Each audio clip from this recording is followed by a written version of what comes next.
lovely readers, and welcome to another edition of Aileen's Arcane Archive. I'm your pajamas archivist, Louise, one half of the Ailene Lynn Ray writing team. And today I have some awesome PJs on. They have pictures of PJs on PJs, and they have pockets. So they're definitely going in the to keep pile of the collection of PJs that I am gathering for Aileen's Arcane Archive. Today we are going to delve into an independent author who does urban fantasy and paranormal romance kind of mixed together, and that is Tammy Battaglia. And hopefully I'm saying her name right. I've heard that the G is silent, so Tammy, apologies if I screwed it up. But this is her first book ever, Vampyre Hypothesis.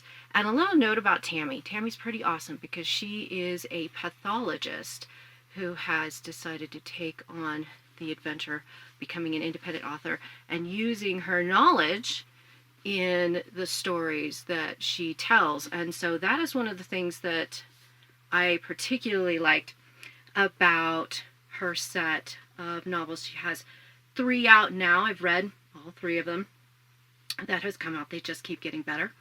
And I would say, little disclosure here, and it's probably going to disappoint some of you. I am not a huge fan of the paranormal, like vampires and werewolves and that type of stuff. I will read some of them, but usually it has to have some kind of hook like this one, where you have Elizabeth Ramsey, MD, trying to figure out what makes vampires tick. So let's delve into Vampyre Hypothesis. Dr. Beth Ramsey is at home in the morgue, and as a medical examiner, dead bodies are part of her daily routine. Well, nightly routine, as she works the graveyard shift at Midwest University Hospital. But tonight is different. Tonight, everything she knows about science and medicine has been turned upside down. Corpses don't bleed, they don't heal, and they sure as hell don't have fangs. Until now. And this one most certainly needs her help. Should she turn him over to her colleagues, who will likely treat him as the most interesting lab rat of all time, or try to nurse this patient back to health, studying what makes him tick without harming him, even if it requires some unconventional patient care? Will he be grateful or decide she's lunch? What she doesn't know could kill her. Not only is he dangerous, but her patient has become an enemy of an ancient and very powerful vampire. Nursing him back to health will put her right in the middle of a centuries-old feud. Will her search for answers be worth the cost? All right. Let's go ahead, get ourselves in our comfy spot, get our beverage of choice.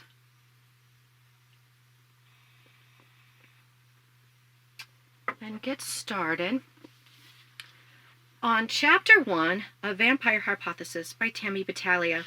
And I will say her first chapter is super short, so we're going to go and push the envelope a little bit and go to Chapter 2 as well.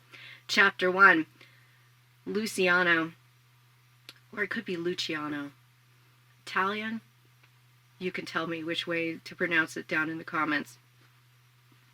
Pain, searing and unrelenting. It was no longer a sensation. It was the sum of his existence, a red sea of flame that engulfed him and licked at his flesh. Perhaps after 300 years, death would finally find him. Luciano welcomed it, prayed for it. Maybe it had found him already, and this was the afterlife, the hell he deserved. He was no longer aware of the motion of his limbs. His arms and legs continued on, slowly dragging him forward, leaving bits of burning flesh in his wake as the grass and rock clawed at what remained of his charred body. Then his hell became dim, a speckled haze of gray, before the blackness mercifully took him away. Chapter 2, Beth. Anybody home? Beth smiled at Aaron's greeting while she buzzed him into the morgue. He tried to be humorous. One of her all-time favorites was Land Shark, bringing back memories old Saturday Night Live episodes with Steve Martin and Dan Aykroyd. Those were, in her opinion, the best years. Aaron pushed the gurney through the doors, a broad grin on his face. "Hi, Doc," he said. He was nice-looking, but not what one would call terribly handsome. His sandy blonde hair was always a bit shaggy, sometimes hanging nearly into his eyes. His jaw was overly square, the perfect model for a comic book thug, and it was usually covered with a bit of unshaven scruff. To Beth, Aaron's most pleasing feature was his eyes, No matter what he was saying, his pale blue, near-gray eyes always seemed to be smiling and would fill with light as he grinned. They were like clear glass, allowing Beth to see whatever crossed his mind. Smile lines already had begun to form at their corners, drawing even more attention to them. His eyes shone tonight as he told her, "I've got a crispy one for you. Found him at the scene of a fire close to the state line on 151st Street. He was lying in the yard next to the burnt house. Can't tell how he got free of the building, but I guess it doesn't make much difference now." Erin, an EMT, delivered the lion's share of the bodies she received these days. Unlike most of the EMTs she had worked with on night shift, Erin was like her. He preferred the night shift and felt at his best in the wee hours of the morning. "If you're ready for him, I'll help you get him on the table," he offered. "Erin, you are the best," Beth said, giving him a heartfelt thank you smile. Erin was probably the closest thing Beth had to a good friend these days. He was young, 25, but the 7 or so years between them made little difference. He saw the world as she did, very black and white. Dealing with death and bodies never shook him, no matter how horrifying the cause of death. They both agreed corpses were just the shells that the souls left behind. Without the soul and mind to control the body, it was just tissue, left behind for Beth to examine, to unravel the mystery that caused the soul to leave the body. It made her job easier to think of it that way. The coroner and one of the officers from the scene weren't far behind and arrived just as Erin and Beth finished settling Mr. Crisp on the autopsy table. Dr. Zachariah Mishler was the coroner for Johnson County, Kansas. He looked about 60, but Beth guessed he was younger. He was stout with a round face that was always a little flushed, like he'd been running, which fit because he always seemed to be in a hurry to get on his way. "We found this body about 30 feet from the fire," Dr. Mishler said. The fire was in an old house that had been built on the property at least 100 years ago. It was well kept, though, and apparently owned by someone from out of town, but none of the neighbors have ever actually seen anyone live there. The police will try to track down the owner and see if they might know the victim. The officer with Dr. Mishler was young, 25 at the most, and clean-shaven. Beth could tell he was trying to share information without breathing in through his nose. He didn't introduce himself, but the silver button on his vest read Butler. "We arrived on the scene after a call from the neighbors several blocks over, saying they smelled smoke. It had to have started around dark. From the closest houses you still couldn't see the fire because of the heavy trees, so it had been well on its way before the fire department got there," Butler said. "They managed to knock down the flames in about an hour and found what was left of this guy while they fought it." Mishler chimed in. He was lying face down in his stomach with one arm overhead and one leg bent at the knee, almost as if he had crawled free of the burning building. I could tell he was dead just by looking at him, but I checked for a pulse and breathing and found nothing. His liver temp was around 89 degrees, though, which was weird. It's 70 tonight. Given the body's normal temp at 98.6 and assuming roughly a drop of 1.5 degrees per hour, give or take following death, the man would have to have been dead more than 6 hours. The fire wasn't out that long, and its heat would have further slowed the cooling of the body. I checked it twice inside the liver in 2 different areas, though. It was curious. Perhaps the corpse had been frozen in a block of ice before being tossed into the fire and burned to destroy the evidence. A mob hit? Yes, that would add a little excitement to the usual mundane mix of traffic fatalities and natural but unobserved deaths. Beth's imagination began to run wild, envisioning Kansas City's own little version of the mob. Why not, she thought to herself. It could happen. The group left her with the body about 2:45 a.m.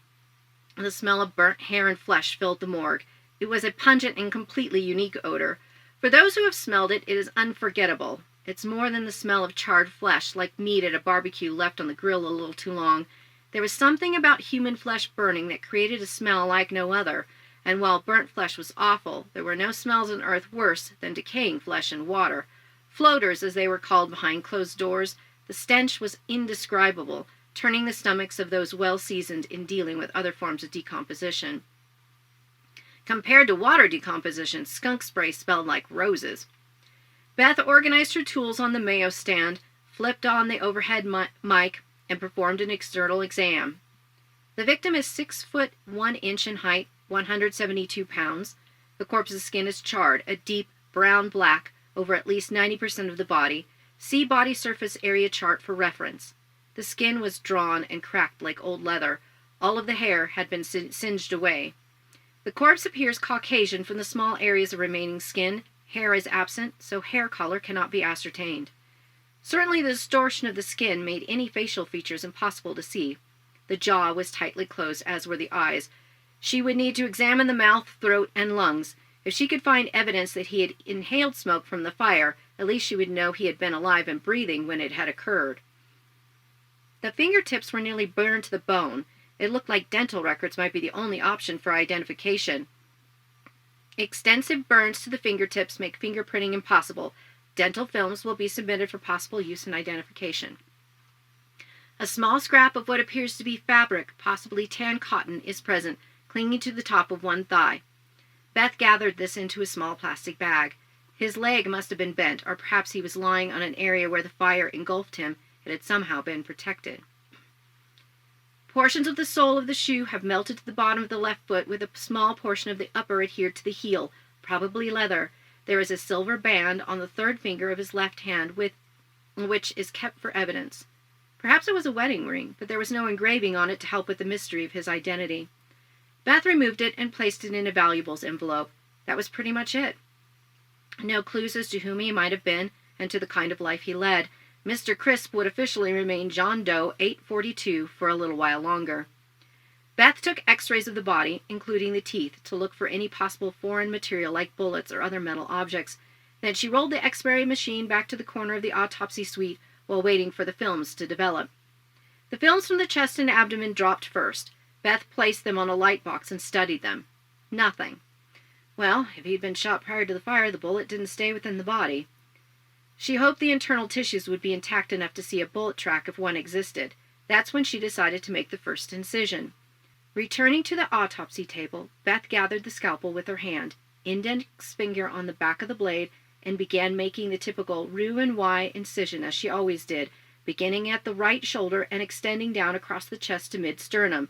That's when she thought she saw it. Beth thought, well, she thought she saw him bleed. First two chapters of Vampyre Hypothesis by Tammy Battaglia. If you liked what you heard, we will have all the information that you need at the end of this video or in the comments or in the information below on how you can get your own copy of the Vampyre Hypothesis and the Elizabeth Ramsey MD series. And like I said, she has 3 of these books out now, and hopefully she will have the rest of them out soon. I'm excited to see how this series ends. Thank you for joining me today to get a little taste of an independent urban fantasy author. And I'd like you to remember, as always, as you go about your day, your life is a story, so go out and live it.